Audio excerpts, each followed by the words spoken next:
याद है पुलवामा की घटना? उसके बाद भारत ने बालाकोट एयर स्ट्राइक किया था। तभी से ये नारा चल निकला, ये नया भारत है, घुस कर मारता है। और इसके बाद आम चुनाव हुआ।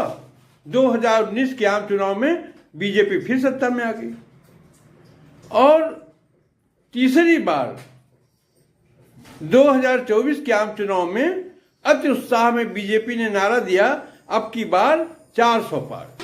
इस चुनाव के दौरान ही तत्कालीन बीजेपी के राष्ट्रीय अध्यक्ष श्री जेपी नड्डा ने अपने एक साक्षात्कार में कहा कि अटल जी के समय में आरएसएस की जरूरत थी बीजेपी को और अब हम सक्षम हैं, यानी अब आरएसएस की मदद की दरकार नहीं है।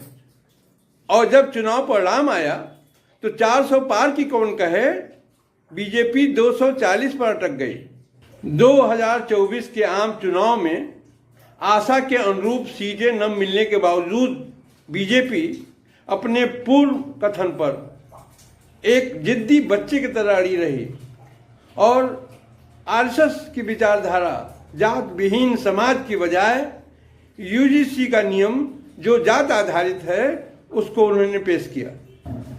यूजीसी के मसले पर शायद आरएसएस को मजबूरी में साथ खड़ा होना पड़ रहा है, नहीं तो लोग क्या कहेंगे।